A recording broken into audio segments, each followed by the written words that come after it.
Olá, graça e paz, seja bem-vindo aqui no meu canal.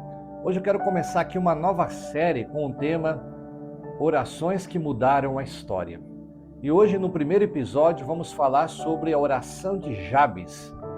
E o nosso texto está lá em 1 Crônicas, capítulo 4, do versículo 9 ao 10, que diz: Foi Jabes mais ilustre do que seus irmãos. Sua mãe lhe chamou Jabes, dizendo: Porque com dores o dei à luz. Jabes invocou o Deus de Israel, dizendo assim: tomara que me abençoes e me alargues as fronteiras, que seja comigo a tua mão e me preserves do mal, de modo que não me sobrevenha aflição. E Deus lhe concedeu o que lhe tinha pedido. Tem gente que nasceu ouvindo assim: você não vai conseguir, você nasceu para sofrer, na sua família ninguém vence, você sempre será limitado. E o mais assustador é que muita gente cresce acreditando nisso. Jabes nasceu marcado pela dor. O próprio nome dele significa dor, sofrimento, aquele que causa tristeza. Agora, imagine carregar isso todos os dias. Todas as vezes que chamavam seu nome, lembravam sua dor. Mas existe algo poderoso nesse texto. Jabes não permitiu que seu passado definisse seu futuro. E talvez essa seja a palavra para alguém aqui hoje. Você pode ter nascido em um ambiente quebrado, mas não precisa terminar sua vida quebrado. Então vamos refletir aqui em alguns pontos importantes, algumas lições nessa história de Jabes.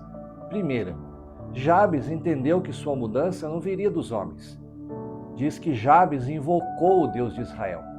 Então ele não foi atrás de reconhecimento humano, não foi atrás de posição, não tentou manipular circunstâncias, mas ele foi para o altar, porque existem batalhas que dinheiro não resolve, influência não resolve, inteligência não resolve, só Deus resolve.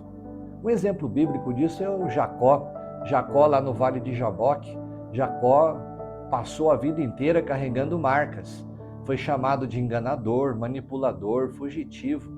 Mas em Gênesis capítulo 32, ele tem um encontro com Deus. E naquela madrugada, Jacó entra quebrado, mas sai transformado. Deus muda até o nome dele, de Jacó para Israel, porque quando Deus toca alguém, ele não apenas melhora a pessoa, mas ele muda a identidade dessa pessoa. Tem pessoas vivendo presas ao passado, aos erros, ao ambiente onde cresceram, às palavras que ouviram, mas Deus não consulta seu passado para decidir seu futuro. Homens podem colocar nomes em você, mas Deus pode mudar a sua história. Segundo ponto, Jabes pediu expansão espiritual. Ele disse: tomara que me abençoes e me alargue as fronteiras. Jabes não está pedindo luxo, não é uma oração carnal aqui, mas ele está dizendo assim: Deus, eu não quero viver pequeno espiritualmente, porque existem pessoas que se acostumaram com pouco, se acostumaram com uma fé rasa, se acostumaram com uma vida espiritual limitada, mas Deus não chamou a igreja para sobreviver, chamou para frutificar. Um exemplo bíblico disso é a oração de Salomão.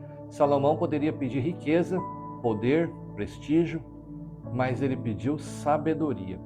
E Deus respondeu: Por que não pediste riquezas? Eu te darei também aquilo que não pediste. Então existe algo poderoso aqui. Deus se agrada de pedidos espiritualmente maduros. Veja, há igrejas que cresceram numericamente, mas diminuíram espiritualmente.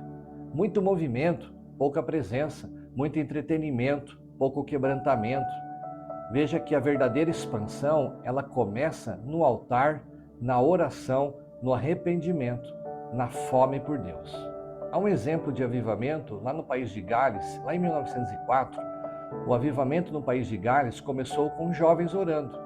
Evan Roberts pregava uma mensagem muito simples. Ele dizia: dobrem-se diante do Espírito Santo. E o que aconteceu? Bares fecharam, estádios esvaziaram, cultos duravam madrugada inteira, pessoas choravam nas ruas, famílias eram restauradas, tudo começou com oração. Avivamento nunca começa no palco, começa no altar. Toda expansão verdadeira nasce primeiro no secreto. Terceiro, Jabes entendeu que precisava da mão de Deus. Que seja comigo a tua mão, disse ele. Ele entendeu algo que muitos aqui esqueceram. Não basta crescer, é preciso que Deus esteja junto. porque existem crescimentos sem presença, sem unção, sem transformação. Muita gente quer resultados de Deus sem depender de Deus. Mas Jabes diz: eu não quero apenas bênção, eu quero tua mão comigo. Um exemplo bíblico disso foi Moisés. Moisés disse: se a tua presença não vai comigo, não nos faça subir daqui. Está lá em Êxodo, capítulo 33, verso 15. Moisés entendeu: terra prometida sem Deus não vale a pena. Conquista sem presença é vazio. O maior perigo da igreja moderna hoje não é a perseguição, é aprender a funcionar sem presença de Deus. Cultos acontecem, músicas acontecem, programações acontecem, mas às vezes Deus já foi embora faz muito tempo. Um outro exemplo que temos de avivamento é o da Rua Azusa. Lá em 1906, um pequeno grupo começou a orar numa casa simples, lá na Rua Azusa, em Los Angeles. Liderados por William Seymour, pessoas passavam horas ali buscando a presença de Deus. Lá não havia luxo, não havia estrutura impressionante, mas havia uma fome espiritual. E daquele lugar surgiu um mover que impactou o mundo inteiro. Missões cresceram, pessoas foram alcançadas, a chama do avivamento atravessou continentes. Tudo porque alguns decidiram: não queremos apenas religião, queremos a presença. O quarto ponto: Jabes pediu proteção espiritual. Ele disse: e me preserves do mal.